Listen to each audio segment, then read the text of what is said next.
What's happening? We live, fellas. Uh-huh. Everybody wave at the calendar. You mean I'm about to get canceled? Just wave at the camera. And We gotta play it off. We gotta play it off. Listen to me. Wave at the camera. Back away slow. Yeah. Wake away. Get your damn act together.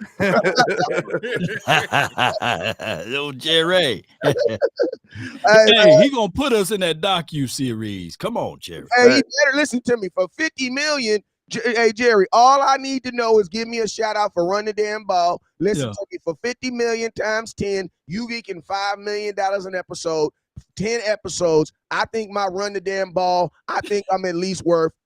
Give me 1,500, Jerry, and I go right now. 1,500. 1,500. Jerry. Me being on the low end, just give me something, you know. just get me involved. What I learned about hustling with trapping while Jerry is you need to see most folks you need to start high and go low. No. With Jerry, start low and go up. Jerry, give me $50. Give me $50, Jerry. I know you got it. You're a billionaire, Jerry. Okay, you gonna give me 50? Then give me the 60, Jerry. Come on, give me the 60, Jerry. One thing I love about Jerry is he's consistent. He's like Southwest. He gonna screw everybody off. You know what I'm saying? Oh, The janitor in Dallas Cowboy Stadium wondering, man, when I'm gonna get a raise, man. You ain't gonna win when it's negotiating with him. You can hang that up. Let me find out the cleaning staff went in for their yearly and Jerry was sitting there with his legs crossed like, you know what? The stadium can always be a little bit more cleaner. Just a little bit, you know. Not to be trite. Yeah.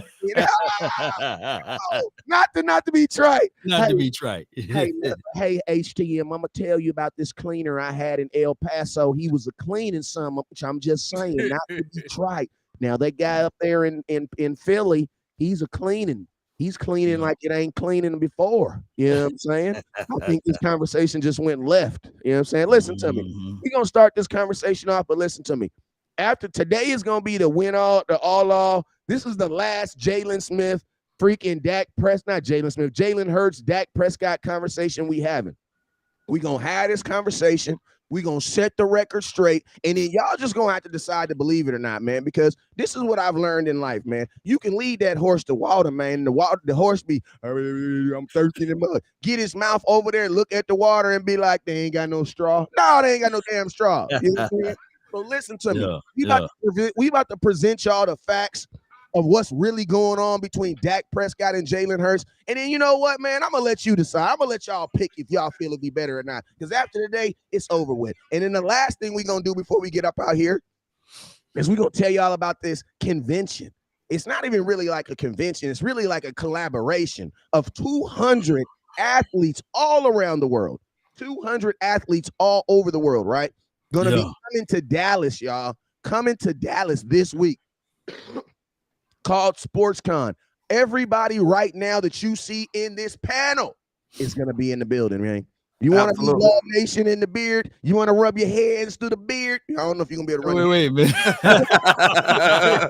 He said, hold on. Now, he did not sign off for that. You said you got too much dip on your chip, West Coast. Hold your horses now. You went too far, man. Hey, listen, you know how athletes, they be wiping their face and they'll throw their rag and they'll be like, oh my God, I got Dak Prescott. I got the rag. Dak Prescott wiped his face with. I got a musty rag. Hey, listen, hey, Law gonna pick his beard out and sit it down. Somebody go grab it. But put it on eBay, see what you can get for it. You know what I'm saying? Hey, listen, so if you want to swipe something from Law Nation, he gonna be in the building. Come get him. I'll make sure he don't put his pick down so you can grab it. Listen to me. If you want to come see HTM, you want to come see him? Listen, all I'm going to say is this. Don't call him Dread. Don't say, hey, man, you HTM with the Dread because he's going to get on your ass. Now, they call it locks. When you see, listen to me. When you see HTM this weekend, you better not call him Dreads because he don't dread nothing about it. He called them locks. You know what I'm saying? Next thing, when you see Landlord this week, all I'm going to say is he don't accept CashApp. He don't accept money orders. He don't accept any type of electrical payment. He's had bad situations in the past. If your rent's due, don't be smiling all up in his dude's face, knowing your rent is due. Don't do that. If you know your rent, listen to me. If you know your rent is due, at least make arrangements, then dap him up. Hey, man, I'm a guy. on the You first. know, I know IOUs are very typical, but we don't accept that form of currency. You know what I'm saying? We do Now not. remember, No. landlord Yeah. and landlord can eyeball work. He is not you jerk. Absolutely. Straight Absolutely. like this. You're not getting over on me, sir. Hey, You're not getting over on me. you gonna hit him with this right here. So what you got for me, man? I got honey. He gonna flip it back over. He gonna flip the knot over.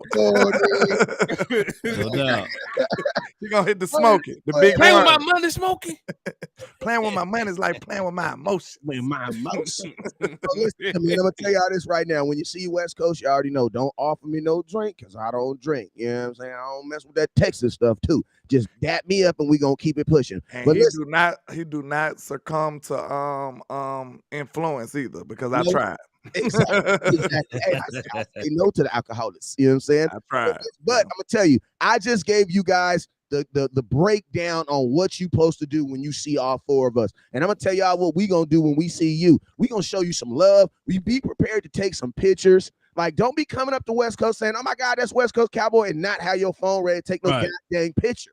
We take a picture. Yeah, we're gonna take the picture, man. We blowing Twitter and the gram up. That's what we doing. Exactly. Hey, Wes, and another thing that we don't like is when they see us and they say, "Hey, man, we saw that you was too busy and we didn't want to come over there." No, come on over there, man. Come on over there. Don't be shy. Holla at your boy. We're not shy. We're very approachable. You know, don't miss out on that opportunity. You know. Absolutely. And listen to me. I'm gonna tell you. Let you know something real quick. Right. The only reason we're going to these events is to bring content and to see y'all. Absolutely. Like, listen to me. Before we get in this content, I'm gonna break this down real quick. Our goal as content creators is to be the tangible cowboy. That's what we are. We are the tangible form of this organization that you can touch, feel. Yeah. You listen to me. When the Cowboys is winning, y'all love the hell out of us, and y'all love us, and y'all squeeze us, and y'all just been taking us. And then guess what? When they lose, I know. Don't squeeze me or touch me. And guess what? When they lose, it's definitely West Coast's fault. It's definitely your fault. No, it's our fault, man. It ain't your fault. It's my fault, man. Listen to me. Cowboys didn't send Zeke. It's definitely HTM fault. You know what I'm saying? You know, Dak Prescott. Y'all don't think Dak better? Is definitely landlord fault. So that's all I'm saying, man. Listen to me. You know what I'm saying? We are a part of this culture. We are a part of this culture. You feel me? And we love being a part of this culture. And I'm gonna tell y'all something else, not to aggressively just switch subjects real quick, but you know something else that's a part of this culture? Let me tell you something else part of this culture. Dallas Cowboy fans hating on their own damn quarterback, man. What's up with that, bro? Right. I told y'all we was gonna have this conversation this morning. I told y'all. Listen, I've been saying this since it was brought to my attention. And I'm gonna tell y'all this right here, right? Jalen Hurts' best season as a quarterback. Quarterback is a facilitator of the ball who throws the ball down the field. That's a scientific term for a quarterback, right? It don't say much about running the ball, so we ain't gonna talk about too much about that. But I will say this: in the facilitation of throwing the football, I want to take a look at Jalen Hurts' MVP season versus Dak Prescott's, his rookie season. You know, guy just came in the league. I'm just trying to make my way, just trying to see if I want to do this whole NFL thing. If it doesn't work, I might go get me a degree in leadership and lead a company or something. You know, Dak had options coming into the league. You know what I'm saying? He had options. He had a lot of options. You know what I'm saying? So, hey, let's just go ahead and lay this thing out, right? So everybody can see this is Dak Prescott 2016 versus Jalen Hurts 2022. All right, so let's get into it. Real quick, we're going to get into the nifty grifties real. Dak played 16 games his rookie year. Jalen Hurts only played 12. They had him down for 12 games started last year. Now, let's look at the actual nitties and gritty. Let's look at some percentages, right? Let's look at some percentage. Completion percentage, 68.8. Dak Prescott, Jalen Hurts, 68.1. I think that's about the same, right? About the same, right? Yeah. Passing yards, we ain't gonna get too much in the passing yards, honestly, because there's a degree of games that are missing there, about 4 games difference. But still, Dak's at 3,600, Jalen Hurts at 29. Let's look at passing touchdown. Dak Prescott 23, Jalen Hurts 20. Okay. Let's look at interceptions thrown. Dak Prescott 4, Jalen Hurts 3. Also, I'm gonna give you guys an example. Dak threw more passes, had 5 more games on that, still only managed to throw 1 more interception. All right. Let's look at yards. Actually, let's go. Yards per game. Yards per game. Dak Prescott 229, Jalen Hurts 245. Rushing yards. Let's do the rushing yards. I'm gonna tell y'all this right here. This is where it gets crazy. And I'm gonna tell you this right here. When you have these types of attempts from the quarterback position, we're not gonna try to sit up here and act like this was not a part of their game plan. This was a part of their game plan. Yeah. So the Eagles. Hey, Wes, do me a favor. Recheck the Jalen Hurts numbers because he started 15 games last year. He did. He did because he only missed the 2 that they lost. He missed 3. He missed 2. I thought he missed 3 because he missed 2. He only missed 2 because they didn't win a game without him. They went 0-2. He missed our game. He missed the next game against the Saints. Then he came back and for the Giants game, the last game of the year. Because the official stats on Pro Football Reference has him down for 15 games. I don't know why it's only populating 12. Why is it populating 12? This is 2022. Not sure why. It's all go ahead, finish, go.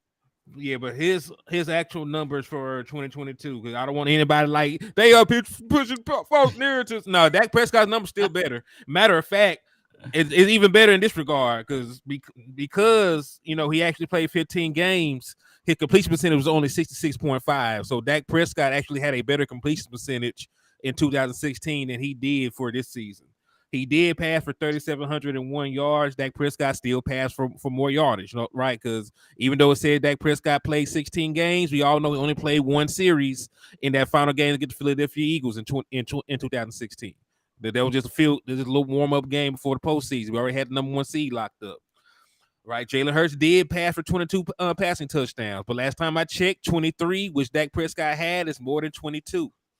Right, I'm on track still, right? Everybody's following.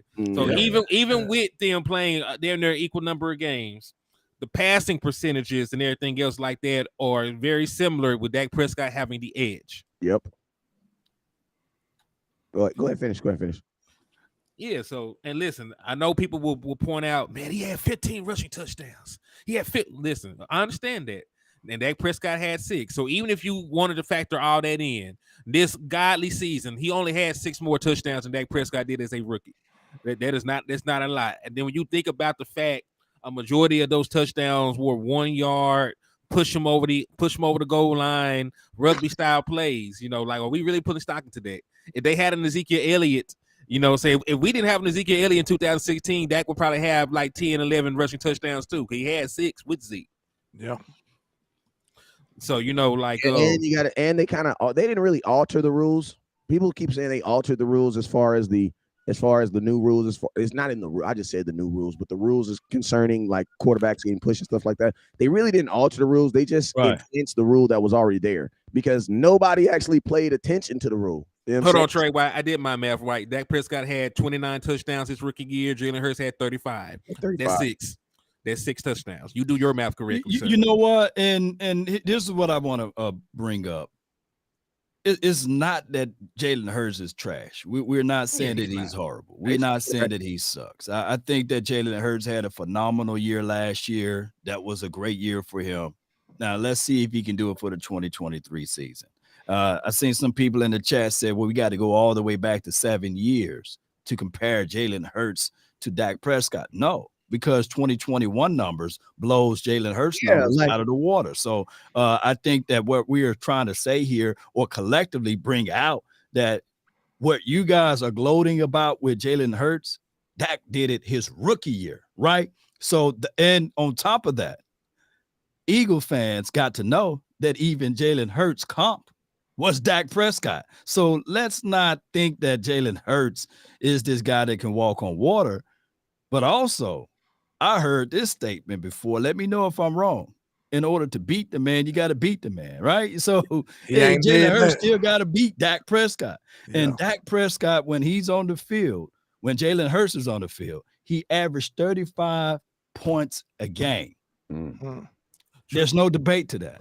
Yeah. What I think the problem is people are confusing team success with quarterback play. And that's two different things right there. Because, like, a quarterback can get carried just like a quarterback can carry a team. But he can't carry it all by himself. You need a lot of working parts. A quarterback really just can't do it alone. But a team can for surely carry a quarterback. We've seen that happen over the years a lot of times.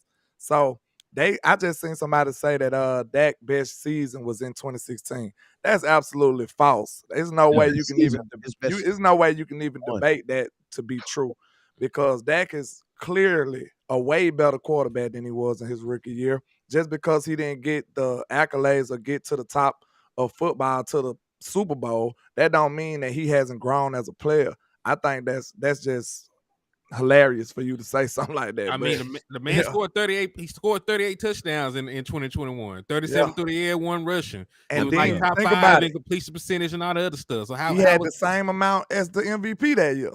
I was just adding that on. He had the same amount of passing touchdowns as the MVP did that year. But Dak is terrible, and he's the worst quarterback ever, according to the media. So it's crazy to me. Yeah. And go ahead.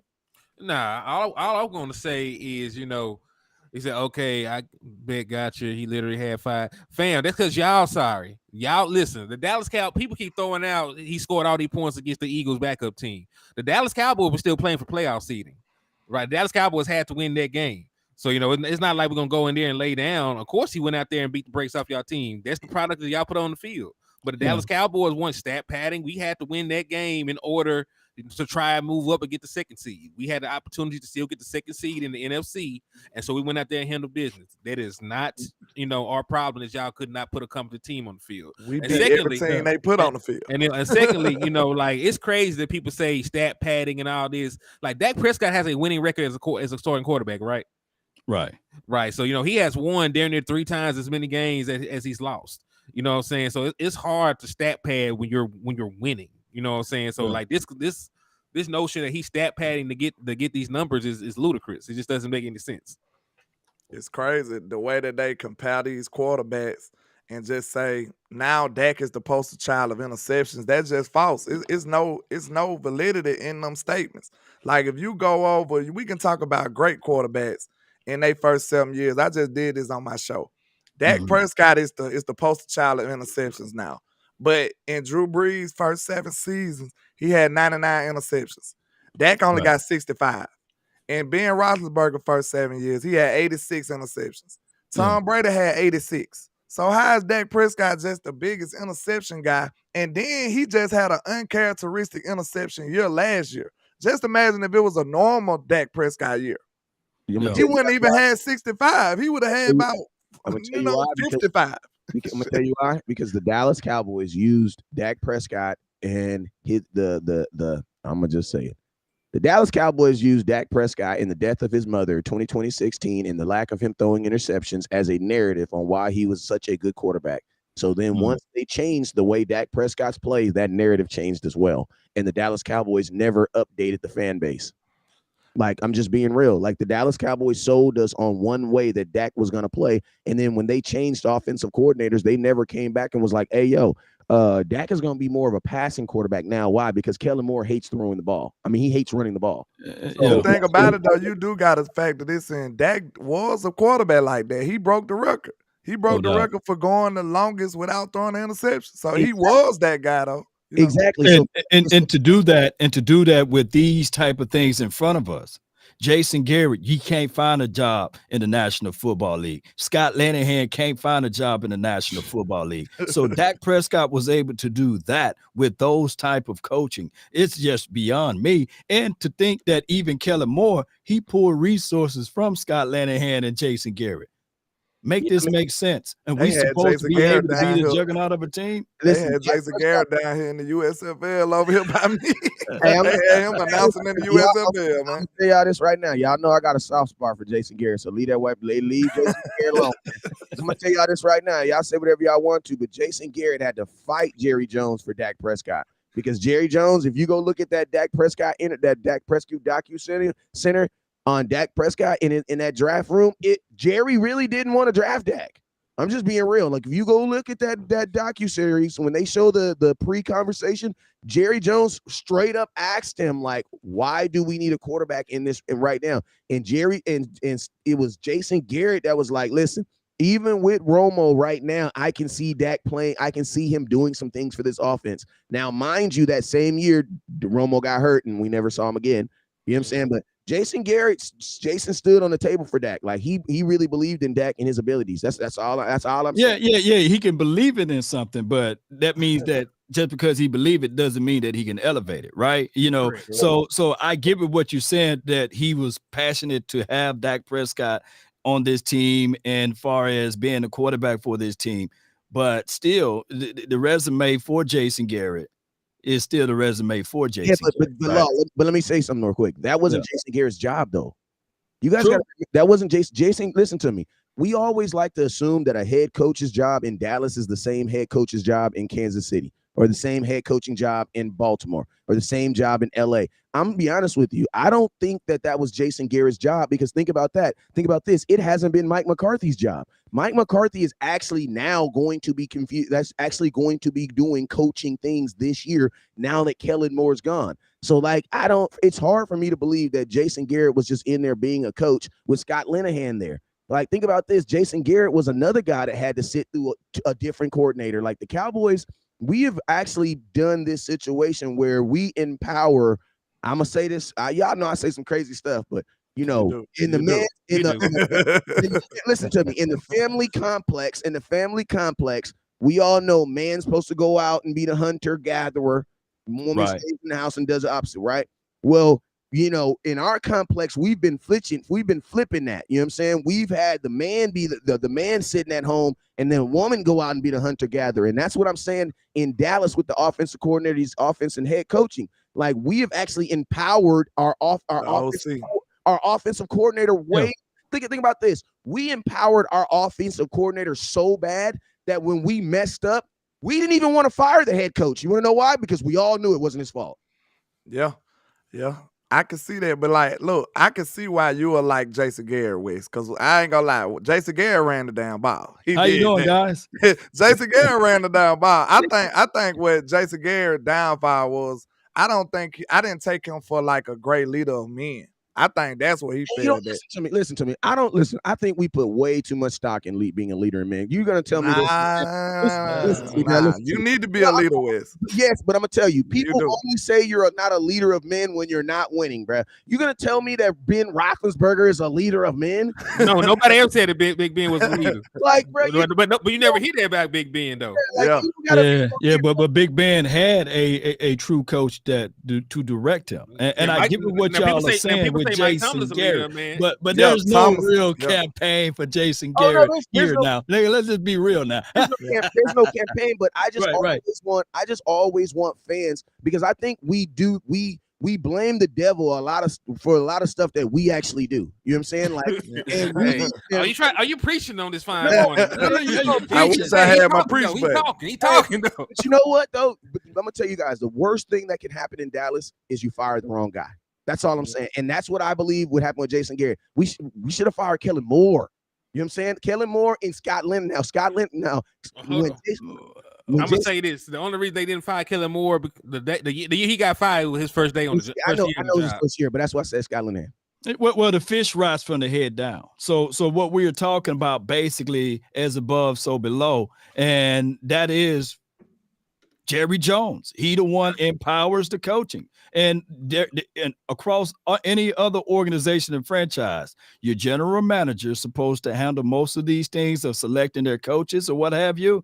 And that process been eliminated because you got the owner/general manager, and then he hired people to fit his type of will. And there's nothing wrong with that, but it's also you got to be able to navigate that. And we haven't been navigating that correctly. It's been 27 years, and out of the 27 years, I can firmly say 6 of those years we had a real head coach. That's Bill Parcells and now Mike McCarthy.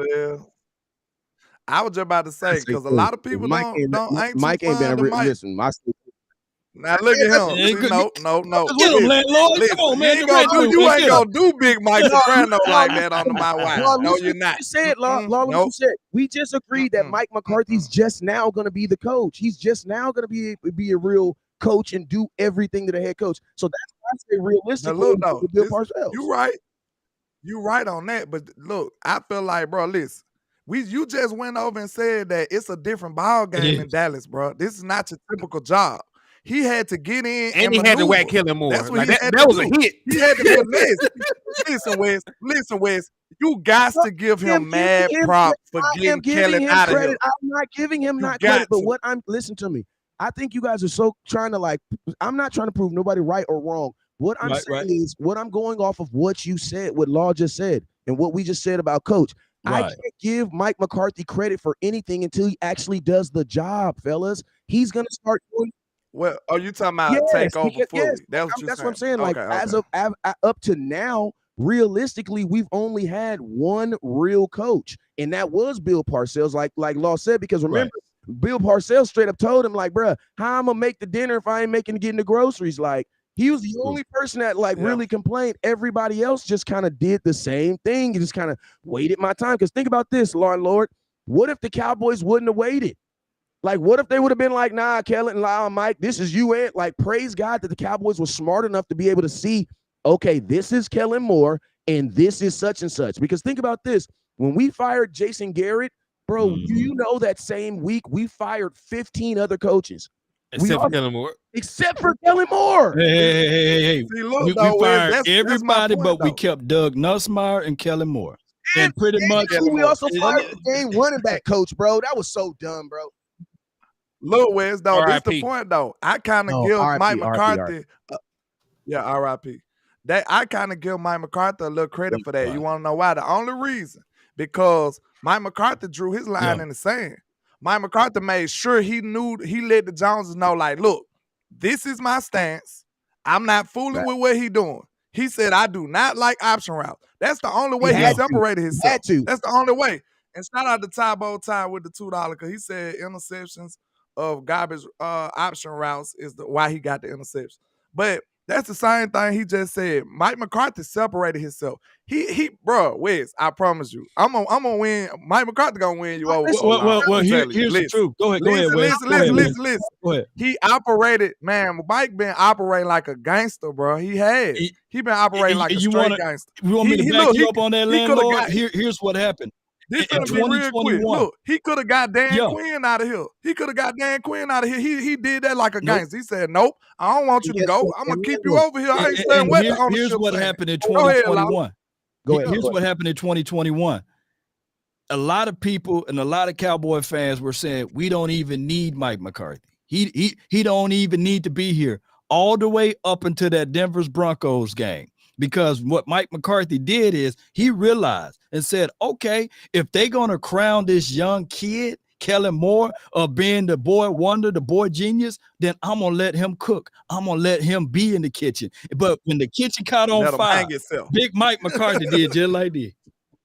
Because if he were to help and aid, we would never been able to see the fullness of who's really gearing this thing or steering this thing together. And then they would have did exactly what happened to doggone Wade Phillips back in 2008. Yep. They would have absolutely fired Big Mike McCarthy and elevated Kellen Morris to being the head coach because a third of the Cowboy fan base. That's the reason why I give him credit, Wes. That's the only reason I give him a little credit. Look, hold on. You gotta stop saying I'm not giving him credit because that's right. That's not the conversation that we're having. No, I'm saying I'm giving him credit for getting Kellen Moore out of here. That's all I'm saying. I'm not giving him no credit for giving Kellen Moore out of here. You want to know why? I'm going to tell you why. I am. Because at the end of the day, that's an opinion based. Bro, listen to me. I'm giving Jerry Jones credit for getting Kellen Moore out of here because we know for sure that Jerry Jones is daddy around here. Like, think about this. So let me, I'll let you go. So let me finish. Let me go. You know what I'm saying? All right. So think about this now. I listen, I don't give coaches credit for making organizational moves because if that was the case, he should have did that shit he should have did that theoretically week 8 after the Lambeau game. You know what I'm saying? Yeah. We think about this. We burned a whole season. We have a whole new tight end now. We have a whole new running back, damn near a whole new offensive line. Bro, that's a whole lot of stuff you let fail just so you can get a chance. And listen to me. I'm not saying I'm not knocking Mike McCarthy, but what I'm saying is as of today, you guys just told me a bunch of personnel stuff that I should be happy about my head coach. My head coach he's not a GM. He's a head coach. So the only reason I'm saying that, I thought you were done. You paused. So listen, okay. So I will give Mike McCarthy his props in that aspect. but we're not talking about GM Mike McCarthy. We're talking about on the field Mike McCarthy, as in instructing schemes and those types of things. Because I'm gonna tell you guys this: we all know that you can be a great engineer, but then suck at being a construction worker. You know what I'm saying? And that's what Kellen Moore was. Kellen Moore was a great engineer, but the actual application of it was different. We didn't know what it was. You know what I'm saying? He couldn't apply it. So that's what I'm saying right now. I'll give Mike McCarthy all the credit in the world. But guess what? Being a great personnel man means nothing to me if you can't execute it on the field. That's the only thing I'm saying. So I'm saying as of right now, we haven't seen that because he hasn't. Those are big facts right there. The only reason I gave him a little credit is I'm just trying to separate it because I think we kind of missing each other point a little bit.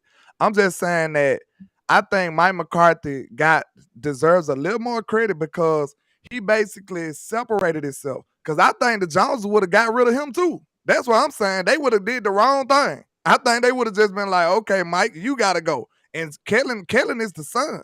I think that's why I gave him credit because he put himself in the forefront and said, hey, this is not me. This is not what I want. This is not how I want to play. But y'all allow him to do that. So that's the only way that Mike McCarthy got what he needed, got what this team needed, and not get fired. That's why I'm giving him credit. Yeah, if he wouldn't have said that, he would have got, man, they would have wiped their nose with Mike McCarthy. He would have been gone. But I'm gonna tell you something, a very powerful statement though. Right. He said that week 6, bro. We had 11 more weeks of option routes and 2 playoff games, bro. So that right was there, sacrificial. Exactly. But you know what? They sacrificed your whole season. He did, and it's crazy because he had to say, if you install it, you call it, right? Mm-hmm. So he had to put himself and separate himself from Kellen Moore and from his philosophy. So hopefully, what we can see now heading into the 2023 season will be all Mike McCarthy's philosophy, because he for dog sure don't have that bullet in the chamber and say, well, Brian Schottenheimer, what you do, what you install it, you call it. No, he can't say that now. He can't use that because this is all Mike McCarthy's system now. Well, hey, I will say this though. You know, like, Wes, I understand you like, hey, we sacrificed the season, but Jason Garrett came to them and begged them back for play calling. He begged them to get his play calling duties back with his job on the line, and they said, "Boy, go sit down somewhere." what they told Jason Garrett. So you know, so he had to do what he had to do exactly in order to get it. So I understand what you're saying, but at the same time, it's not like Mike McCarthy was demanding that cachet to just get his way right out the gate. He should have been, but he should have been. But this is Dallas. That's the point. That's the whole point I'm saying. Yes, he had to maneuver, bro. That's all I'm saying. Remember that we are not talking about. Can we all pause for 1 second and all acknowledge that we're not talking about coaching football right now? We're talking about position. We're talking about GM stuff. Right. Listen to me. We talk about politics, really. We really talk about politics. We have no GM. No. What we're really, listen to me. You guys notice how all the jobs are just messed up? Like, we're up here giving our head coach credit for something that you're like, that should be Will McClay's job. We don't have a GM. That's the problem. The best GM in football. We got Will McClay and freaking Jerry Jones. But look, I'm about to say, if we being technical, he's not the GM. Yeah. That's a problem. This hierarchy he get paid like a GM, but he ain't no GM. This hierarchy is in shambles. I think you need a little more organization in the organization. That's crazy. Hey, right? You know what's crazy too, though? Lost. You said it a couple minutes ago. It's your business, and that's how you choose to run your business. You know what I'm saying? And we chose to be Cowboy fans, and we got to deal with it. Yeah, but hey, this has been a really good conversation. Hey, listen to me. I love combative conversations in the morning. You want to know why? Because this gets me ready for all the hating ass folks I'm about to deal with out there in the world. It's a wake me up. Yeah, it's a wake me up. Get the blood flowing. The dude's gonna charge me 26 cents for an extra honey at Popeyes, bro. Like, yes, I'm gonna give it to him this morning. He's gonna get a pass this morning and because I gave it to y'all. You know what I'm saying? But the last thing we're gonna say because this is a really good conversation. Everybody's in, and I'm gonna tell y'all this right here. Conversations are meant for agreement and disagreement. Without agreement, it's not a good conversation. Without disagreement, it's not a good conversation, man. Yeah, you can respectfully disagree. Yes, this is all healthy. So, but before you go into another point here, to digest all of this, we've been going back and forth with all of this before we get to the football field. For us to be in this spot, man, can you imagine if we had better control up top? Woo, man. It's the like we just said, like that might be a t-shirt. We need better organization in the organization. That's what we need. We need more organization because the hierarchy is not laid out properly. But like Jerry Jones just want to have a title. I don't know whether he just want to have a title. He could just sit back and be the owner, but no, he got to be the GM. And that's a problem when everybody else, like the way your peers view you. Your peers looking at him like, Jerry, you're not doing this. Will McClay, you deserve the props, but that mess up the camaraderie in the room. Everybody know that Will McClay doing the job, right? But he don't get the props, so he don't get the title. That's an issue after a while, man. It's like, come on, Jerry, just take a back seat for a second, man. Get out the video, P. Diddy. This is what I say. Remix. Get out the video, P. Diddy. Y'all know I'm always gonna be, I'm always gonna try to keep it on the narrow and narrow. This is what I would say. I'm not about to bang on Jerry too hard because at the end of the day, I also don't know which decisions specifically were Jerry, because you know what happens a lot of times, man. Taco Charleston was definitely Jerry Jones. You know what I'm saying? Micah Parsons was definitely Will McClay, right? You know what I'm saying? So we get, we tend to get Jerry ends up being the negative for everything that's, you know what I'm saying, but that's negative. You know what I'm saying? So, I just try to put it all on the organization because at the end of the day, you know what I'm saying, we as fans will do that. But I will say this. The difference I will say between this year and every single season that I've probably looked at as a Dallas Cowboy fan, as an adult, not as a child, but as an adult, is that it does feel like Jerry Jones, win or lose, is letting people do their jobs. Shout out to Boss Cowboy in the building. Shout out to Boss Cowboy, man. Like, it really looks like Jerry Jones is allowing people to actually do their jobs. You know what I'm saying? So, that within itself I believe is going to be a change, because no matter what Mike McCarthy was doing, we all knew through situation, through scheme and things like that the offensive coordinator was more elevated than the head coach. So it was, yeah. So just going into life, just not having that pressure. Like, we all know, man, when rent's due and stuff is due and you ain't got that money, you got that pressure on you. You know what I'm saying? But as soon as that check clear, you like, you know what I'm saying? I'm good. You look differently. There's just certain things you see differently when you ain't got no money in your account, right? You know what I'm saying? So that's the hope that I'm hoping for Mike McCarthy, because, to be honest with you fellas, Kellen Moore was bad, but he was also bad enough to get you to the second round of the playoffs. Yeah. And have one of the best offenses in football. There's cons and pros in it. It was just situational with Kellen, man. That's what made it so frustrating. You could tell he's a talented coach. So I'm not gonna sit up here and say that the Chargers is gonna be terrible. That's not true. They're gonna cook, but they might mess up in the clutch situation when he start going up against the best teams. Chargers gonna lose. Listen, I'm telling you right now, they gonna cook. They gonna look good. They gonna look good, but they gonna mess up. They look good being an 8-9 team. No, they gonna ball out, but they gonna be still losing. That's probably what it is. Yeah, Kellen ain't gonna manage it. Kellen ain't gonna manage it. Justin Herbert gonna love Kellen. They were ranked that right now. Are you sure Justin Herbert gonna love throwing all them curl routes? Austin Eckler gonna hate him. Austin Eckler gonna hate him. Yeah. Hey, Lord, I'm actually with you on this. I actually think, listen to me, I think the Chargers are going to probably have one of the better offenses in football. But guess what? Cook till it gets clutch. Listen to me. There are some NFL teams, the only thing they want to do in the whole season is beat the Cowboys. Hey, man, y'all didn't even make the playoffs. Yeah, I know. Cowboys, yeah. Man, stop talking about the Washington team, man. Y'all play a whole season just to only beat the Cowboys. Listen to me. Some organizations will be perfectly fine with having this, we have this MVP type quarterback with the best offense in football. Yeah, but y'all ain't making it past the first round of the playoffs, though. Like, I'm gonna tell you, the Chargers don't even have their own stadium, bro. They don't even have their own stadium.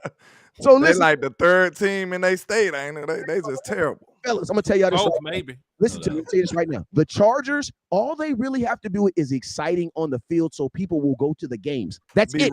Be relevant. That's it. All Kellen Moore has to be is good enough to help put fans in that stands, and that's it, bro. They ain't never got to go to playoffs. He gonna get Herbert a contract. That's all he Man, gonna do. hold on. Herbert, listen, hold on. Let me say this. Justin Herbert already throws the ball 100 times a damn game. What else is Kellen Moore going to do for him? Kellen Moore went out there and he ran the 4th most curve routes in the entire NFL last year. I think he was like second, and I think he like first in option route usage. What the hell is he gonna do for Justin Herbert besides up his interception number? We already throws a bunch of interceptions. Oh, he gonna throw more interceptions. That's for sure. He gonna start some drama between Dak Prescott fans and everybody, because everybody that hates Dak Prescott are all gonna become Justin Herbert. They rooting for Herbert. Yeah. Wait a minute, they already Justin Herbert fans.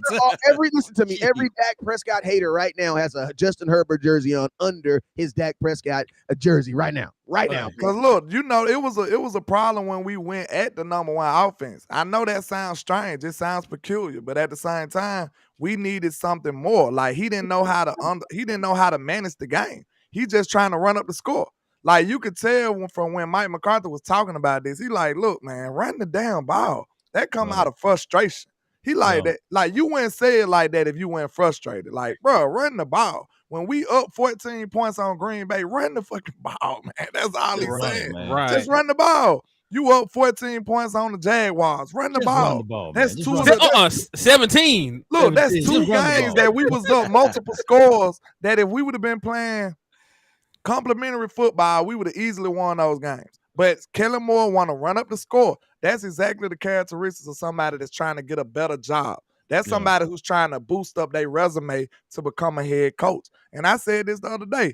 That's the main reason why D'Amico got a head coaching job and Kellen Moore got an OC job again. He had to go be an OC again because he showed him exactly that he wasn't the guy he thought he was.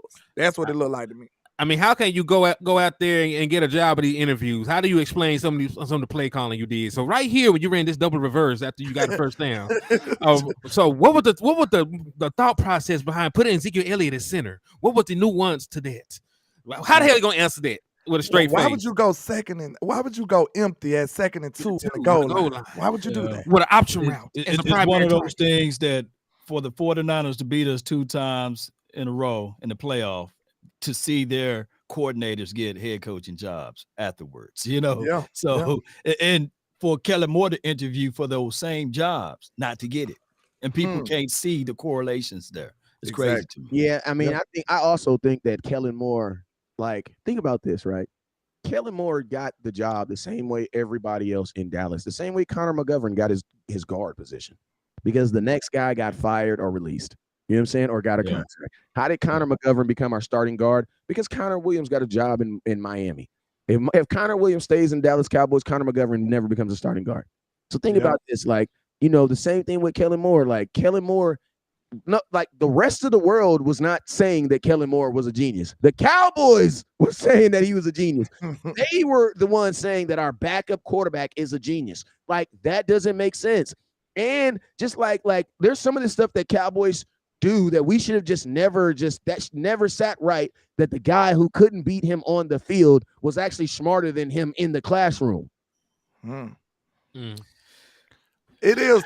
That's kind of social promotion, man. Right? But he was a genius in his own way, right? That's kind of that's just how it goes. I think like most of the time the sorry players be good coaches. But listen, my question is this: he was your backup quarterback? So where was he seeing this genius in random conversations around the AT&T Stadium? Like he was, like, you get what I mean? Like they put a lot of stock on Kellen's theories too, because they overrided the head coach. Bro, they overrided Amari Cooper. They did all of this for Kellen Moore's scheme. I want y'all to understand that. And then got rid of him the very next year. Yeah, that was all due to the faith that the front office had in Kellen Moore and his system. That is evident. Why would any competent football team get rid of a capable player like Amari Cooper? Why? For a 5th round pick? That don't make no sense at all. And sense. And the crazy part about by committee, man. And the crazy part about it is everybody that we got rid of under Kellen Moore contractually could have still been here today. Facts. Biggest facts.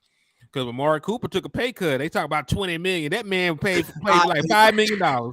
Yes, indeed. He turned down $6 million from the Washington team. Yeah.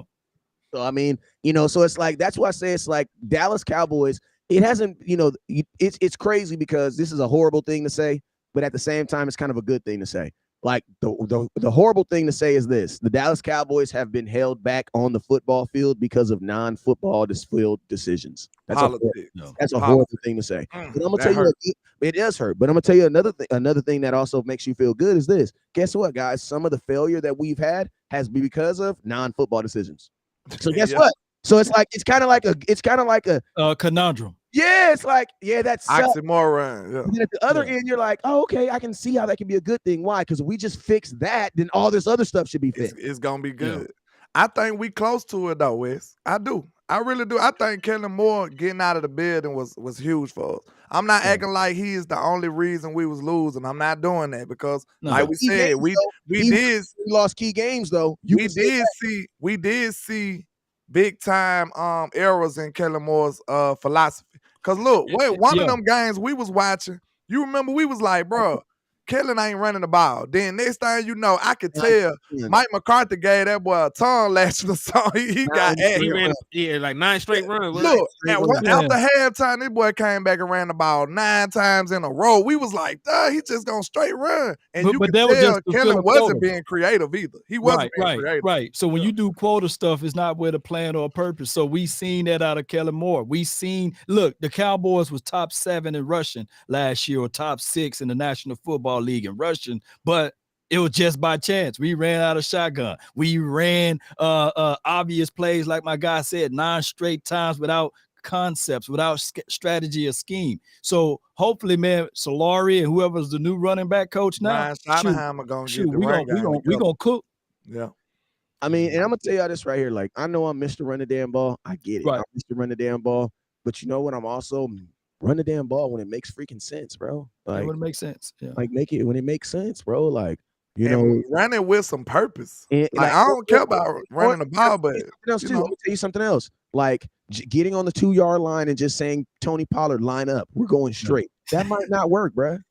Look, I told you that was Jason Garrett to me. That was Jason Garrett to me. Jason was gangster with it though. He was gangster with it. He used to be like, "Hey, my guy's better than yours. We running that way. Hike the ball and handle the ball." That's how Jason did. You can do that when you're an established run. Because listen to me, that is what actually running the ball is. We had a gangster line back then, though. Running the ball is a confidence, bro. Yeah. Guess what? There's sometimes you can't hide which way you going, bro. We're going left. Yeah. We're coming left. Can you stop it? And to be honest with you, that's when you know you have a run game. When the defense can almost guarantee which way you're going, and I'm still coming. Yeah. See, look, we've been had a run game, but now I think Brian Schottenheimer finna have us with a run scheme. That's something I ain't seen in Dallas in a long time. Say that just one more time. Yeah, you can have a run game, you know what I'm saying? But Brian Schottenheimer, I believe he finna incorporate a run scheme. That's a whole different ball game. A scheme means that it's gonna be Dak running, it's gonna be Tony running, it's gonna be a wide receiver. Davis, now pause right there. All those people running from possibly the same formation. And then do it from, you know what I'm saying? It's gonna be just craziness. Like they'll line up in the same formation, and any of those people can run the ball. Yeah. Then they'll do it in a different variation. Like that's a part of a scheme when you can just deceive people with it. The only way it's gonna work though is if the Cowboys have a willingness to allow Dak to run. Because the last team to do this that was really like a run team was the Seattle Seahawks. Right? When in 2018, they were the number 1 rushing team, and they did not have 1,000 yards. They did not have the leading rusher on their team. There was a whole team, and we beat them too in the playoffs. Yep. Yeah. But I'm gonna tell you, it was a part of the scheme that Russell was going to run. Right. Yeah. And I'm gonna tell you this right now. At the end of the day, y'all can hate Zeke all you want, but you got to replace 12 touchdowns and 870 yards somehow. And guess what, fellas? For all y'all folks that be like, oh, that was just in the red zone, bro, that's even worse. Because guess what? I actually think I can prepare all the zone runs, and I think I can actually I think I can actually, between Tony and then Deuce hitting it every now and then. Malik. I honestly, I got to talk to Malik Davis, man. I got to talk to him, man, because I ain't Talk to him, man. Hey, we working on it. We working on it. we working on it. Hey, like Greg pointed out, because you're gonna be doing a zone style scheme, that inside zone run looks exactly like the RPO. You ain't gonna know it's not an inside zone to the ball leaving Dak Prescott hand to the wide receiver behind you. So there's a bunch of things that you can marry in there with that RPO keeper. Dak has to run though. I'm gonna throw that in there too. Like because Dak Prescott can be involved in it too by keeping the ball, especially in the red zone area. This man, listen, Dak Prescott averaged 6 rushing touchdowns a game his first 3 years. Season. A year. I mean, 6 touchdowns a season. Yeah. Like he had 6 rushing touchdowns each and every season his first 3 years as a Dallas Cowboy. That only went away in 2019 when Kellen Moore became the offensive coordinator. Man, I'm excited about the aggressiveness. Like that's what Dak said. Dak saying aggressiveness. We can see aggressiveness coming from Mike McCarthy. That's not what we seen from Kellen Moore's philosophy. He told you he's trying to aggressively take what they give him. That's not what we on. I want to say something. Somebody always says 10 of Zeke's TDs were 2 yards or shorter at the goal line. I'm gonna ask you guys a question. If that is the case, who replaces those for you? Because I'm gonna tell y'all something real quick. Fans, you guys like to diminish a red zone touchdown, but you guys understand a red zone touchdown is harder to score than any other touchdown. That's why they have a red zone percentage and no other percentage. Why? Well, this is what it is. The field condenses, man, when you get into the red zone. And hopefully, like I said, we didn't have a true scheme last year. So when we got inside the green zone, inside the 30, the Cowboys' first play was with Kellen Moore, the reverse sweep, or trying to do something like that. And that's true. My guy Foyer, he broke it down. Like when we got inside the 30, we started doing reverse sweeps. We started doing those trickery plays. But when you have actual scheme, you put up things, and we should see better red zones attempts. Here's my thoughts too. When we get inside the red zone, though, right? This Kellen Moore used to do. You remember, y'all, he would do a screen pass inside the 20, but he would do it on the short side of the field. Like you got your field side and you got your short side. He would literally do a screen pass on the short side of the field. And I'm sitting there like, dude, that's not even giving your runner real estate to run. So I hope that when we look at this thing, and we'll see that this team is more scheme and more football sense when we get inside those red zone opportunities. Yeah, and you got to think like this too, man. Like Kellen Moore, like, bro, the dude's 24 years old. Like, bro, like the dude's like junior. Yeah, he's like, bro, like at some point, you just be like, I don't even expect him to have that knowledge. Like some stuff you gotta like go through it to know how to do it. Like Kellen Moore's never coached. He's never know what Granny say. He's still wet behind the ears. Boy. Yeah, like he never coached. So it's like some of this stuff we almost kind of like expect. Like, yeah, he was a guru in doing these things, but you don't know how good you are at red zone. Like, I'm gonna be honest with you. If you wouldn't have had Zeke, Kellen Moore would have been exposed a long time ago. Because think about this.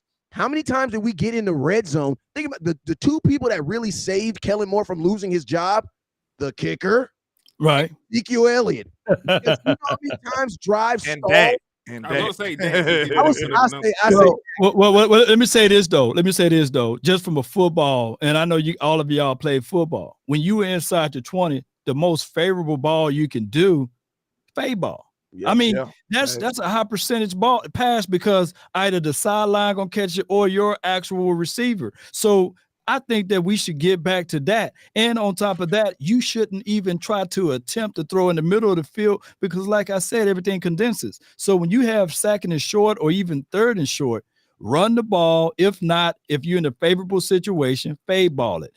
Try to play reasonable football, and hopefully this is what my guy Mike McCarthy will bring to the table.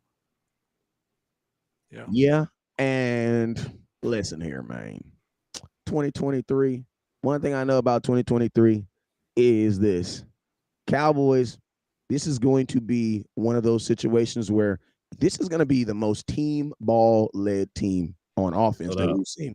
This is going to, listen to me, for all y'all, this is going to be some real team football because if you listen to me, we have a bunch of budding stars, but we don't have like that. That is our guy. You know what I'm saying?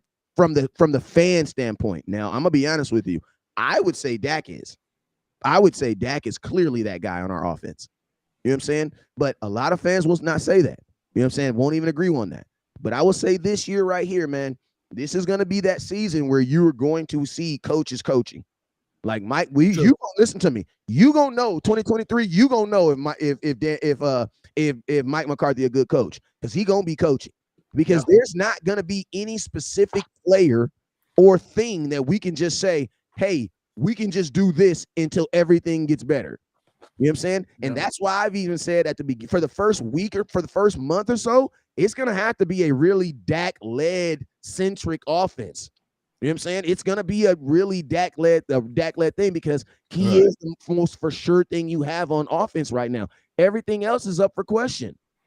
I think this is one of the first time. One of the other things I'm excited about. Like, I think this is one of the first times that, like, most of the, we got to be honest, us as Cowboys fans, it seemed like certain things that it felt like the Cowboys are pushed, just like they want to make themselves right.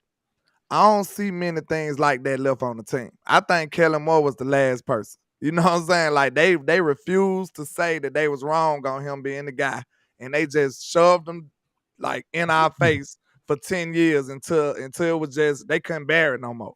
I don't see them forcing nothing else on us like that, and I think that's the best for the team, man. I just feel like we got a change of the guard.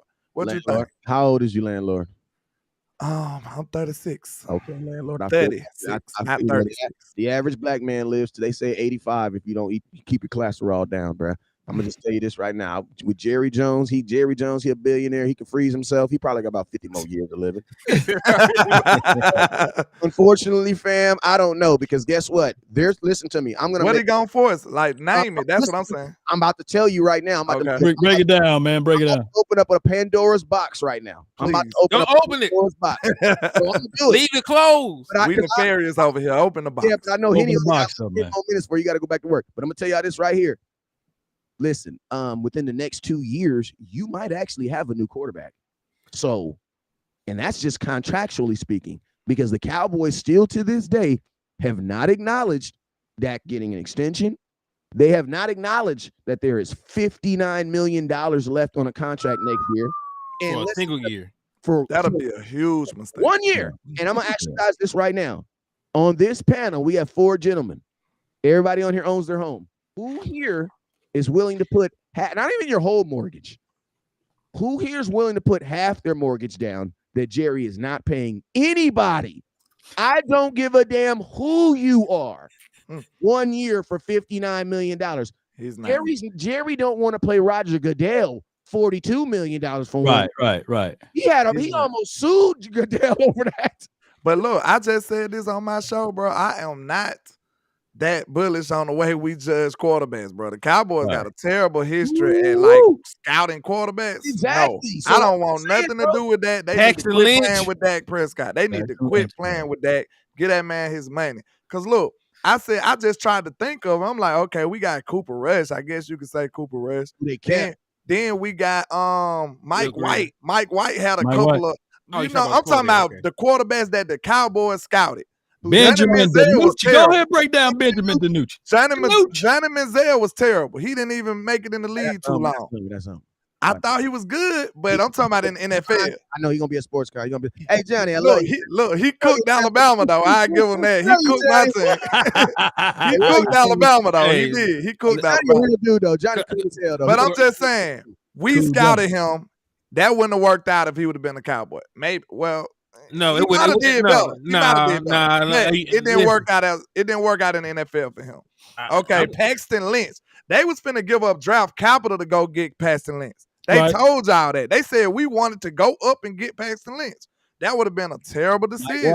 Mike White might be the most successful out of the three. I mean, missing one. He started. Hey, landlord, break down the $14.5 million that they gave Andy Dalton for 1 year. Break that down. Break that down. We don't scout quarterbacks that well. We got Ben DiNucci. So how much?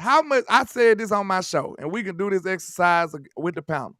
on a scale of 1 to 10, 10 being you bullish, you finna put up your mortgage and your house. How confident are you in the Cowboys' ability to draft a quarterback? Because I'm petrified. I am zero. You almost didn't get Dak Prescott because they try to get Connor Cook. I'm not counting Dak or Romo because they fell from heaven. But I'm not even talking about that. I'm saying they almost tried to get Connor Cook over Dak Prescott. You remember that? Think about this. Think about this. They actually picked a defensive player in the 4th round before they picked Dak.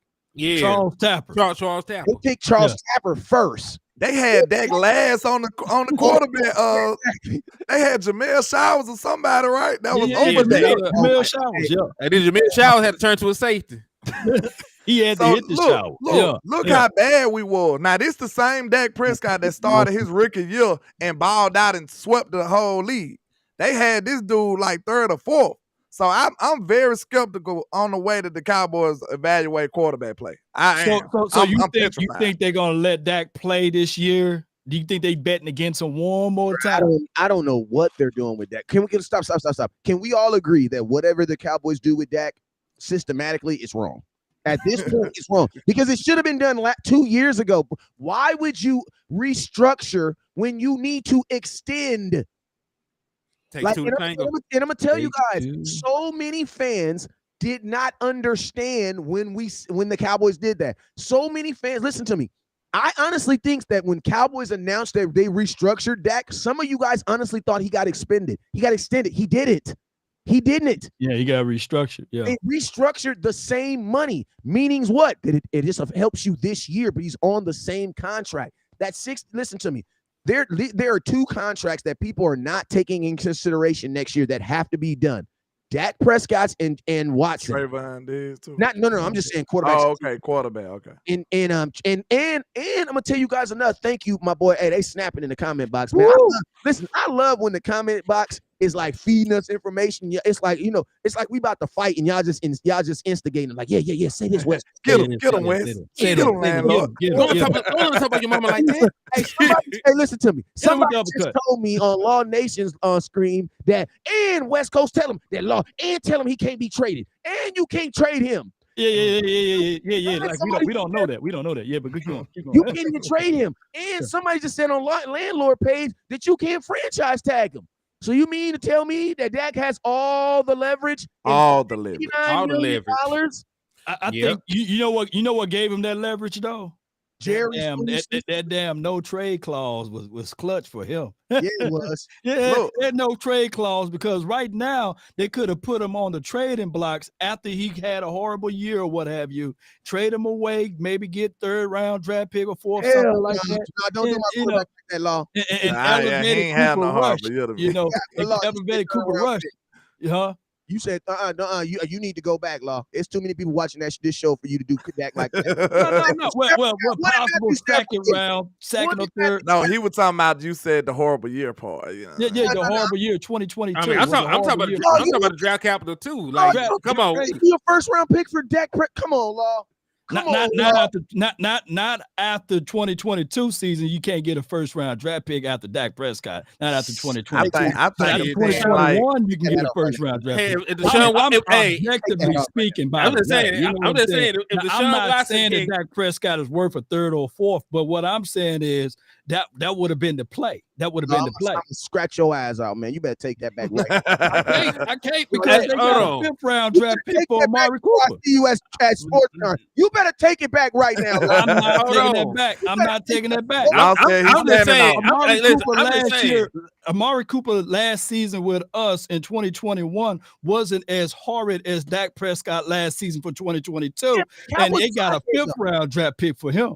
But that's But let me ask you this: if Deshaun Watson can get, you can get that for Deshaun Watson with a sex allegation and him having a bad season. He did not play good. He didn't have a bad season in his last season before he had 26 allegations. Well, 26 allegations. Yeah.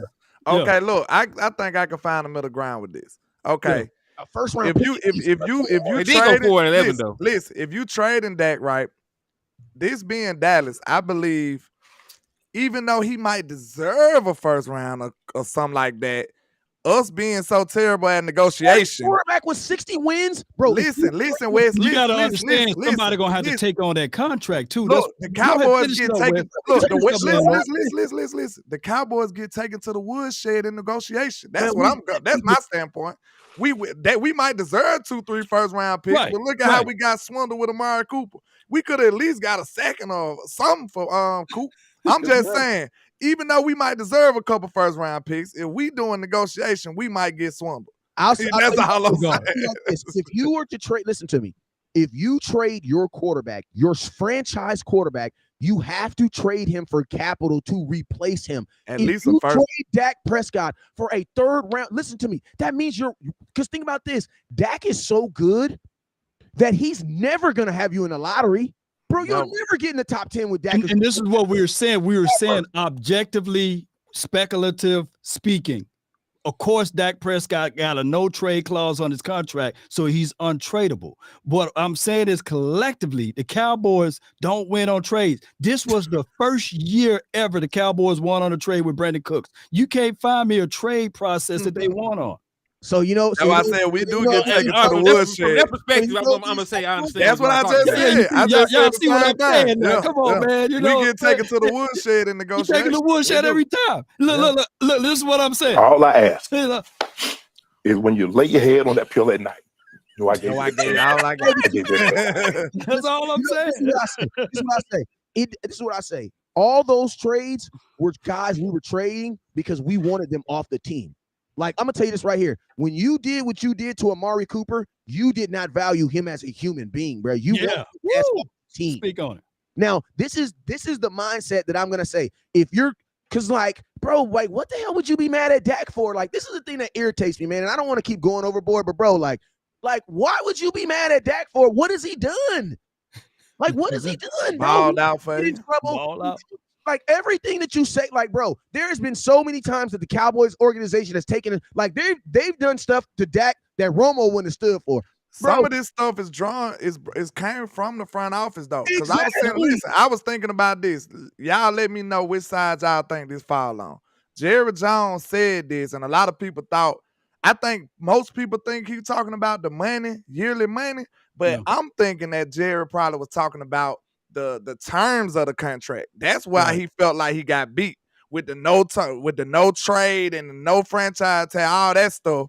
I think that's what the in-depth stuff where he was like, oh, you got me in the contract. I think he was talking about the terms of the contract opposed to the money. Real time. I think he was like, all the terms, you got me with that part. That's what I think Jerry was talking about. Because he know the money, he going to end up getting the money on the back end. He already know that. Yeah, and do you think it was terms of money that Jerry was talking about? I'll tell you this right now. You know what's crazy, fellas? You know what's crazy? This year, I'm gonna say this right here. This year, with all that money on Dak's contract, this year is going to be about Dak. And now I do understand why they're because think about this. Before the Cowboys pay you, you know what they do? They see if you can hold the house. Yeah. Before they pay you, you know what they do? They give you a bunch of unachievable expectations and see if you can do it. And I'm going to tell you this right now. If the the way they're handling, I think they did that last year though. Think about this. Right. We're gonna get his starting lineup was Noah Brown, Dennis Houston, and CD Lamb week 1. Yeah, we took away from him last year. Right. Hey man, go to the Super Bowl. Guess what? That's just a wide receiver room, man. They touched every room of the offense. They touched the running back room, they touched the offensive line room, and they touched in the tight end room. Dak is the quarterback room that's why I said we had a show last week and I was like, what is the one guarantee that you can put on this offense? And honestly, the only guarantee you have right now is Dak Prescott's play. That's it. Yeah. Man, listen, why are people in the comments talking about Caleb Williams like he ain't gonna be the number 1 overall pick? Do you plan to be that sorry? You just won 12 games last year with me and Landlord playing X and Y out there. How the hell we gonna get Caleb Williams? I want y'all to be realistic. I want y'all to be realistic. Landlord gonna have about 500 yards. I'm gonna give him 3. I'm a little slow. I'm gonna have more touchdowns. Though. I'm gonna have like 4 touchdowns. He gonna have 3. Hey man, I can catch. I can't run. I can't run right now. Dak Prescott is the starting quarterback. If Dak Prescott is the starting quarterback, if Henny DeMore is playing left tackle and Landlord is playing wide receiver, I'm playing quarterback, and then Law Nation is out there playing tight end somewhere. He got that big grizzly beard, so he out there playing tight end. listen to me. If Dak Prescott is the quarterback of that team that has us 4 on it, 2 things are happening. The Dallas Cowboys will beat the Philadelphia Eagles twice, and you're still gonna win. That's what it is, bro. Dak don't care who on the roster, bro. If Dak's on the roster, you're winning 10 games. Period. I ain't dropping that ball like Noah Brown did against the Jaguars. Hey, I'm sure-handed now. I'm catching that one, dog. You know, I'm catching that one across the middle. I ain't on my handle shot either now. You know. Hey, man. Hey, I gotta leave anyway, man. I gotta get back to work, man, because I appreciate you. This was a good ass show. Yeah. We need to do this more often. Hey, people in the chat, give us some flames that we need to do this more often. Hey, you know, we need to do it. Give us some flames. We need to do it in person this week, this Saturday. This Saturday, everybody in this show is going to be at Sportscon, including Boss Cowboy, who's in the comments. Yeah, we're all at Sportscon. Listen to me. We don't know how we doing it. We're going to figure it out. But at some point, all of us is going to get on a show, and we're going to talk a little bit about Sportscon. But you know what we about to start doing? We about to start getting ready for this OT for training camp. Listen to me. July is National Appreciation of Content Creators. You want to know why? Because this is really the last month where you actually need us. See, going forward, you're going to want us. You want to know why? Because, but over these last 6 months, you needed me, bruh. Hey, if I do say so myself, we held y'all down, man. You know man. We've been coming every day. You know, don't nobody outwork Law Nation. So hey, we've been coming every day, consistently giving y'all this work. So y'all gotta show some love now. And shout out to HTM who texts me every morning at 9:15 and says we doing a show today. Consistently, my boy. Consistently, man. And then you know, apparently we got the beefing. So you going live? Look, apparently me and he ain't got the beefing, so he don't do shows with me no more. That was allegedly. The fans said. That's what they told us. You know, that's what they told us, man. So hey, absolutely. Hey, I got a raffle I'm gonna be doing later on today, man. I put the video up, man. I appreciate everybody that's contributed to the raffle. Hey, we going out to Sportscon tomorrow, man. I mean, I'm leaving to go to Sportscon tomorrow. It's gonna be an absolute ball, man. Hey, listen to me. I got a couple tickets, man. Just hit my inbox, man. If you're trying to get in, I ain't gonna promise you, but I will say first come, first serve. If you need a ticket, bang my inbox. I'll see what I can do. Y'all know I love the people. Hey, shout out to Law Nation for sliding through with his big hat. Shout out to HTM Sports keeping the doors open, and shout out to Landlord Sports for keeping the lights on up in this bug. You know what I'm saying? Yes, but I'm gonna tell you this right now. Last thing I'm going to say before I get up out of here is this: if you want to meet any of us, this week we're gonna be in Dallas at Sportscon. So make sure you come out. Last thing I'm gonna say is hit that share button, hit that star button, and hit that support button on your way out. Remember, July is National Support Your Content Creator. Why? Because we've supported you for the last 6 months, and that's the only thing we ask. We appreciate y'all. Hey, let them know when y'all going lives again. Starting again with you, HTM. Go let them know. Man, I'll be live tonight. Y'all know me, man. Hey, Darren just said I go live 10 times a day. So yes, I will be live tonight. hey, get it out of the mud, man. Hey, indeed, brother, indeed. Yes, indeed. Yeah, I'll probably be live tomorrow morning around 11 Central Time. You know, my normal time. I only could do one a day. You know. That's my groove these days. Okay. Wake up at 8. Wake up at 8. Get your one in at 9. You know, eat you some breakfast. Get you another one in at 10. Do a show with us at 12. You get your 3 shows in. So you said more work, huh? More work. Hey, I appreciate all of the new media in this chat. Y'all continue to put new media out there. We are in the new media. Also, final word is tonight, I believe. Let me know, boss. Final word tonight. Let's go. We freestyle all our shows. I'll be tuned in myself. Definitely will. Yes, sir. And hey, man, we will always. Hey, man, no matter what, make sure y'all support this content, man. Make sure y'all support this content. I'm gonna keep stressing this. July is National Support Your Content Creator, and that's just not. Listen to me. I know y'all like the shares and the high fives and stuff, but listen to me. That monetary keeps these lights on. If you ain't supported financially this last 6 months, it's okay. It's okay. It's okay. Right. We get it.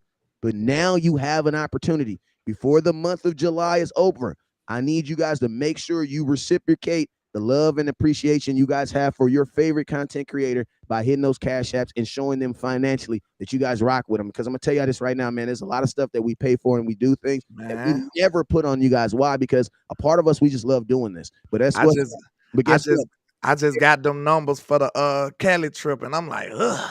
you know. Hey, check that out inbox, Wes. Put that so that everybody can know, because people asking where the link at to go to Sportscon. So I just put it in the chat. Can you put that in the chat for me, Wes? So Yes, you can go sir. to everybody's channel. Yes, sir. Yeah, there it is right there. Y'all just go lady Miss Jackie, just go to that web link right there. Wes about to put it in the chat. And if y'all need help with anything, jump in our DMs, man. And make sure y'all put them restaurants in there, because I'm gonna have to eat while I'm out there. I don't know where I'm at. All right, bam. I just restaurants dropped one. I just dropped one in there right now. Bam, bam, bam. Thank you, ma'am. Hey, y'all. Hey, we up out of here. Listen to me. If you're in the Dallas Metro plus Fort Worth area, bang my line, man. Even if we can't go to Sportscon, man, I love meeting up with people and just kicking it, man. Wednesday night, I ain't doing nothing. Thursday night, I ain't doing nothing.